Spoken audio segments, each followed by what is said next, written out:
নমস্কার বন্ধুরা, বাংলার ইনভেস্টর ইউটিউব চ্যানেলে আপনাদের সকলকে স্বাগত জানাই। চ্যানেলে প্রথমবার এসে থাকলে চ্যানেলটা অবশ্যই সাবস্ক্রাইব করে রাখবেন, যাতে করে পরবর্তী ভিডিওগুলোর নোটিফিকেশন আপনাদের কাছে সবার আগে পৌঁছে যায়। তো চলুন আজকের এই ভিডিওটা শুরু করা যাক। তো এই ভিডিওতে কি নিয়ে কথা বলতে চলেছি? এই ভিডিওতে আমরা কিছু আইপিও নিয়ে কথা বলবো, যেই আইপিও গুলো শর্ট টার্মে আপনাকে কিছু টাকা তৈরি করে দিতে পারে, বা বলতে পারেন একটা ভালো লিস্টিং গেইন দিতে পারে। তো যদি দেখেন বর্তমানে অনেক আইপিও বাজারে চলছে, তার মধ্যে যেমন দেখতে পাচ্ছেন এই যে জিকে এনার্জি, এই আইপিওটা আপনাদের সঙ্গে আলোচনা করেছিলাম। তারপরে অনেক আইপিও রয়েছে, এই যে সার্বিক গ্রিন এনার্জি, এটাও আজকে ক্লোজ হচ্ছে। তারপরে দেখতে পাচ্ছেন এই আরলান্টা ইলেকট্রিক, গণেশ কনজিউমার, এরকম বহু আইপিও কিন্তু মার্কেটে আসছে। যদি দেখেন প্রায় 14 থেকে 15টা আইপিও এই সপ্তাহ এবং তার পরের সপ্তাহে আসতে চলেছে। এবং যদি দেখেন এই সপ্তাহে 26 তারিখ পর্যন্ত প্রায় কিন্তু 10খানা আইপিও মার্কেটে আসছে। তো এদের মধ্যে যে আইপিও গুলো কিছুটা ভালো লিস্টিং গেইন দিতে পারে, সেই আইপিও গুলো নিয়ে আলোচনা করব। তো এই ভিডিওতে কোন কোন আইপিও গুলো নিয়ে আলোচনা করতে চলেছি, তো প্রথমে যদি দেখেন এই যে শেষাসাই টেকনোলজিস লিমিটেড, এই আইপিওটা নিয়ে আলোচনা করব। এটা দেখতে পাচ্ছেন আজকের দিন থেকে ওপেন হয়ে গেছে এবং 25 তারিখ পর্যন্ত চলবে। এবং আরেকটা যে আইপিওটা নিয়ে আলোচনা করতে চলেছি সেটা হচ্ছে এই solar world energy solution limited, এটাও আজকে ওপেন হয়েছে এবং 25 তারিখ পর্যন্ত চলবে। তো কোম্পানিগুলো কি বিজনেস করে সেটা দেখবো, তারপরে কোম্পানিগুলোর ফাইন্যান্সিয়াল দেখবো,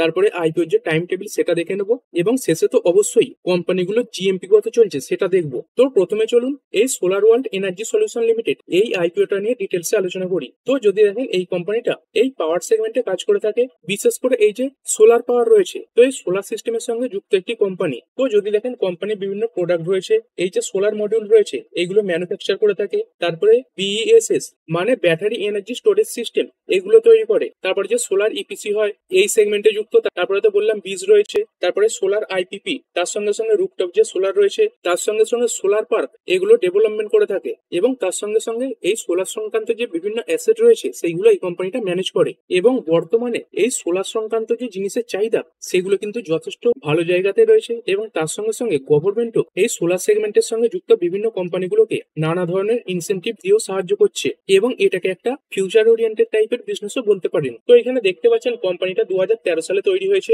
দেখতে পাচ্ছেন এই কোম্পানিটা কি এই সোলার এনার্জি সলিউশন প্রোভাইডার। এইখানে দেখতে পাচ্ছেন specialization in engineering, procurement and construction services for solar power project. তো কোম্পানিটাই সোলার সেগমেন্টে ক্যাপেক্স করে থাকে, এই end to end solar project solution দিয়ে থাকে। তার সঙ্গে সঙ্গে এই যে ডিজাইন, ইনস্টলেশন, সেট আপ এবং কমিশনিং বা তৈরিও করে থাকে। তারপরে দেখতে পাচ্ছেন customers can adopt solar power without any upfront investment, মানে কোন রকম অ্যাডভান্স ছাড়াই এই কোম্পানিটা কিন্তু কাজ করে থাকে। তারপরে বিভিন্ন যে বিজনেস রয়েছে সেখানেও কিন্তু এই কোম্পানিটা এই যে সোলার পাওয়ার সেটা দিয়ে থাকে। এবং তার সঙ্গে সঙ্গে যদি দেখেন এই মে 14, 2024 সালে এই কোম্পানিটা এই যে জেনসাইন পিভিটেক এদের সঙ্গে একটা কর্পোরেট এগ্রিমেন্ট করেছে। এবং এই যে কোম্পানিটা এইটা চায়না থেকে বিলং করছে। এবং এই কোম্পানিটার কাজ কি দেখতে পাচ্ছেন ব্লুমবার্গ এনইএফ টিয়ার 1 সোলার প্যানেল সাপ্লায়ার। এবং এর সঙ্গে সঙ্গে কোম্পানিটার বড় বড় কাস্টমারও রয়েছে, দেখতে পাচ্ছেন এসজেবিএন গ্রিন এনার্জি রয়েছে, তার সঙ্গে সঙ্গে হলদিরাম যে স্ন্যাক্স সেটা রয়েছে, তারপরে এথনিক রয়েছে, তার সঙ্গে সঙ্গে এই যে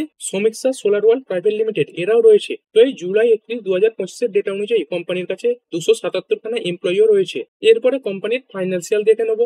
যদি এই 2024 ফাইন্যান্সিয়াল ইয়ারের তুলনায় দেখেন, মানে যেই ফাইন্যান্সিয়াল ইয়ারটা এই মার্চ 31, 2024 শেষ হয়েছে, সেই তুলনায় এই রিসেন্ট যে ফাইন্যান্সিয়াল ইয়ারটা শেষ হয়েছে সেখানে কোম্পানির যে রেভিনিউ এটা 9% বেড়েছে। এবং কোম্পানির যে প্রফিট আফটার ট্যাক্স বা প্যাট এটা 49% বেড়েছে। যদি দেখেন কোম্পানির অ্যাসেট এটা কিন্তু দারুণ পরিমাণে বৃদ্ধি পেয়েছে।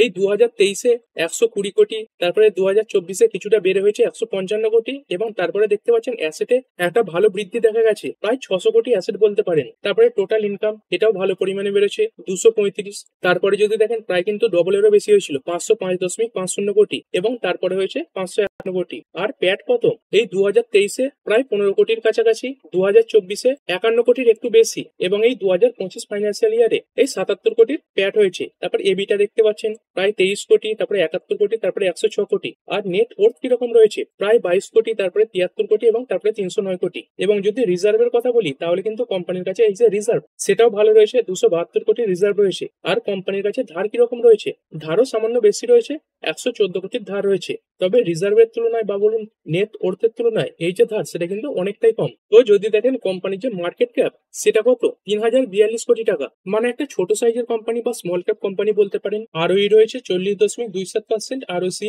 54%-এর উপরে। তো ছোট সাইজের কোম্পানিতে এইগুলো হঠাৎ করে খুব বেড়েও যায় এবং হঠাৎ করে পড়েও যায়। তারপরে ডেট টু ইকুইটি এটা 1-এর কম রয়েছে, তো এটা ভালো।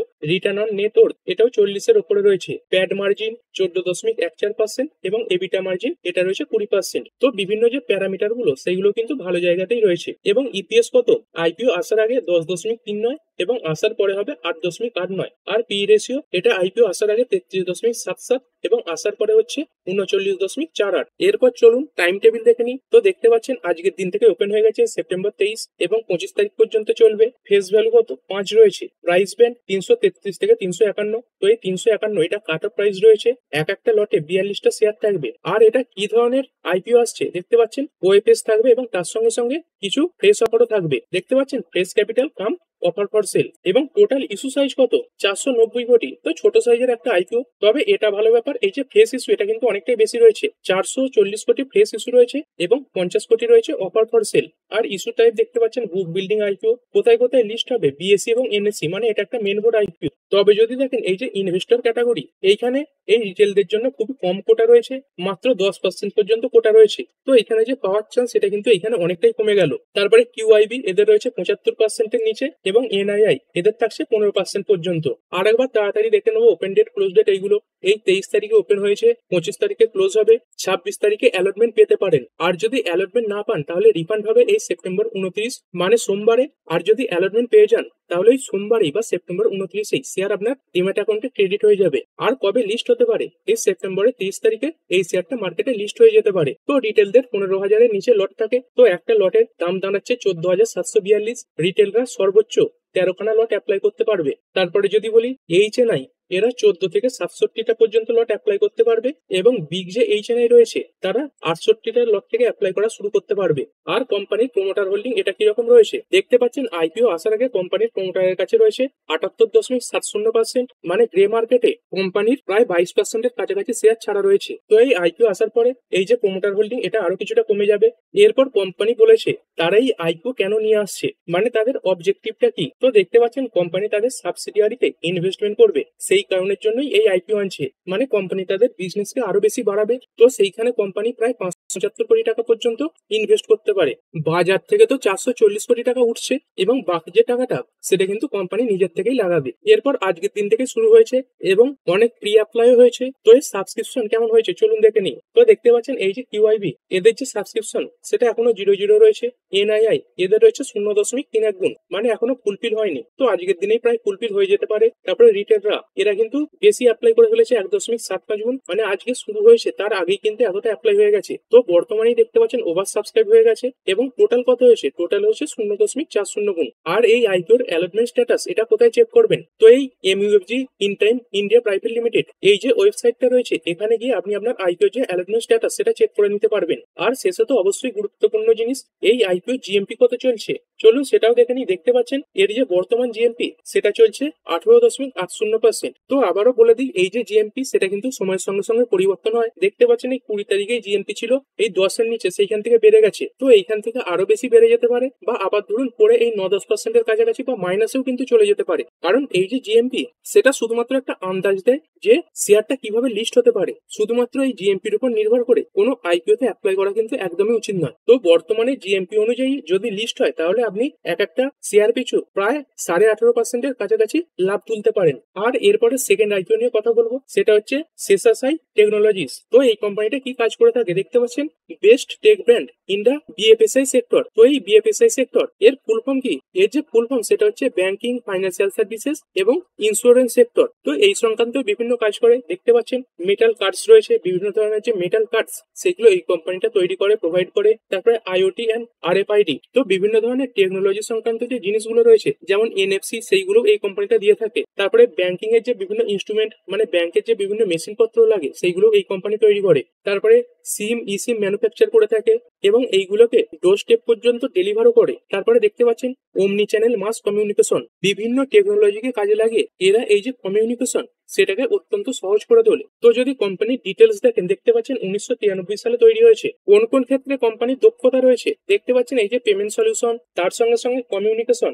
And fulfilment services. তারপরে দেখতে পাচ্ছেন primarily catering to the banking, financial services and insurance industry. তো কোম্পানির বর্তমানে 24খানা ম্যানুফ্যাকচারিং ইউনিটও রয়েছে। আর কোথায় কোথায় রয়েছে, ইন্ডিয়ার 7খানা লোকেশনে কোম্পানির এই ইউনিটগুলো রয়েছে, কোম্পানির ফাইন্যান্সিয়াল কি বলছে। তো এই শেষ ফাইন্যান্সিয়াল ইয়ারে তার আগের ফাইন্যান্সিয়াল ইয়ারের তুলনায় যে রেভিনিউ সেটা কিন্তু 6% পর্যন্ত পড়েছে, তবে প্রফিট আফটার ট্যাক্স এটা 31% বেড়েছে। তো অ্যাসেটও দেখতে পাচ্ছেন ভালো পরিমাণে বেড়েছে, 782 কোটি, তারপরে 958 কোটি, তারপরে হচ্ছে 1160 কোটি। টোটাল ইনকাম এটাও বেড়েছে 1153 কোটি থেকে বেড়ে 1569 কোটি। তবেই শেষ ফাইন্যান্সিয়াল ইয়ারে এই যে টোটাল ইনকাম এটা কিছুটা পড়েছে। তারপর যদি প্রফিট আফটার ট্যাক্স দেখি 108 কোটি, 169 কোটি এবং তারপরে 222 কোটি। এবিটা এটাও দেখতে পাচ্ছেন ভালো পরিমাণে বাড়া রয়েছে।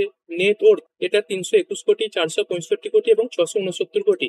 আর কোম্পানির কাছে রিজার্ভ কেমন রয়েছে, 201 কোটি বেড়ে 286 কোটি এবং তারপরে 490 কোটি। এবং কোম্পানির কাছে যদি ধার দেখেন তাহলে 311 কোটি, তারপরে 350 কোটি হয়েছে এবং তারপরেও সামান্য বেড়ে হয়েছে 378 কোটি। তো এই কোম্পানির যে ধার সেটা কিন্তু কিছুটা বেশি রয়েছে, তবে এই যে ধার সেটা কিন্তু কোম্পানির যে রিজার্ভ রয়েছে এবং নেট ওর্থ রয়েছে তার থেকে কম। আরওই রয়েছে 34.84%, আরওসি এটা 31.87%, ডেট টু ইকুইটি এটা 0.37, মানে ধার একের কম রয়েছে। রিটার্ন অন নেট ওর্থ এটা 33.20%, প্যাড মার্জিন কত 15%-এর উপরে রয়েছে এবং এবিটা মার্জিন এটাও 25%-এর উপরে। এবং প্রাইস টু বুক ভ্যালু যদি দেখেন 13.48, তো একটু বেশি ভ্যালুয়েশনে মার্কেটে আসছে। তারপরে ইপিএস আইপিও আসার আগে 14.78 এবং আসার পরে 13.74, তারপরে পি রেশিও 28.63 আইপিও আসার আগে এবং পরে হবে 30.79। চলুন এবার আইপিও টাইম টেবিল দেখে নিই। এটাও আজকের দিনে ওপেন হয়ে গেছে সেপ্টেম্বর 23 এবং 25 তারিখ পর্যন্ত চলবে। এর যে ফেস ভ্যালু এটা রয়েছে 10।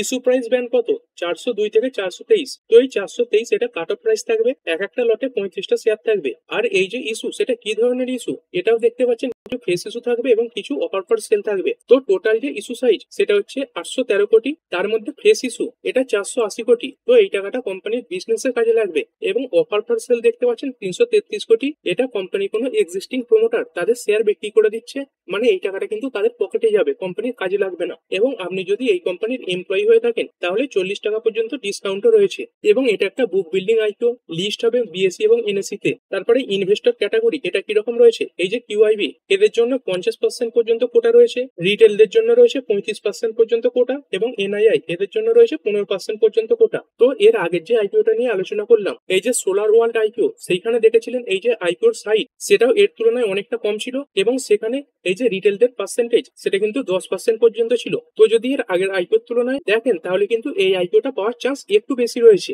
আর একবার ডেট দেখে নেবো, এই আজ থেকে ওপেন হয়েছে 25 তারিখ পর্যন্ত চলবে। কবে অ্যালার্ট হতে পারে, এই সেপ্টেম্বরের 26 তারিখে অ্যালার্ট হতে পারে। আর আইপিও না পেলে রিফান্ড হবে এই সেপ্টেম্বর 29-এ। আর আইপিওর অ্যালটমেন্ট পেয়ে গেলে আপনার ডিম্যাট অ্যাকাউন্টে ক্রেডিট হবে সেপ্টেম্বর 29-এ। আর কবে মার্কেটে লিস্ট হতে পারে, এই সেপ্টেম্বর 30 তারিখে মার্কেটে লিস্ট হয়ে যেতে পারে। এক একটা ছোট লটে 35টা শেয়ার থাকবে এবং এক একটা ছোট লটের যে দাম সেটা দাঁড়াচ্ছে 14,805 টাকা। রিটেলরা সর্বোচ্চ 13টা লট অ্যাপ্লাই করতে পারবে। এরপরে যদি বলি, এই যে স্মল এইচএনআই রয়েছে তারা 14 থেকে 67টা লট পর্যন্ত অ্যাপ্লাই করতে পারবে এবং বিগ এইচএনআই এরা 68টা লট থেকে অ্যাপ্লাই করা শুরু করতে পারবে। আইপিও আসার আগে কোম্পানির প্রমোটারের কাছে রয়েছে 93.21% স্টেক। আর যদি কোম্পানির মার্কেট ক্যাপ দেখেন, মার্কেট ক্যাপ দেখতে পাচ্ছেন আছে 6,844 কোটি টাকা। তো এর আগের যে আইপিওটা সোলার ওয়ার্ল্ড আইপিও তার থেকে এটা একটু বড় সাইজের কোম্পানি। এরপরে দেখে নিই কোম্পানির অবজেক্টিভ কি, মানে কোম্পানি এই আইপিও কেন আনছে। তো কোম্পানি কি বলছে দেখতে পাচ্ছেন, এই ক্যাপেক্স এর জন্য তারা 197 কোটি টাকা খরচ করবে, তো সেই কারণে আইপিও আনছে। এবং তার সঙ্গে সঙ্গে পুরনো কিছু ধার রয়েছে, তো সেইখানে কোম্পানির প্রায় 300 কোটি টাকা লাগবে। এবং তারপরে বলেছে জেনারেল কর্পোরেট পারপোসেস, মানে অন্যান্য কাজে আরো ব্যবহার করা হবে। আর এর সাবস্ক্রিপশন কেমন হয়েছে, তো এটা প্রথম দিন কিউআইবি এদের তো এখন 0 দেখাচ্ছে, এনআইআই এদের হয়েছে 0.54 গুণ। তারপরে যদি রিটেলদের কথা বলি, এদের 0.46 গুণ হয়েছে। এবং যারা এর এমপ্লয়ি রয়েছেন, মানে যারা এতে কাজ করেন, তাদের যে অ্যাপ্লাই সেটা কিন্তু ওভার সাবস্ক্রাইব হয়ে গেছে, 1.07 গুণ ইতিমধ্যেই হয়েছে।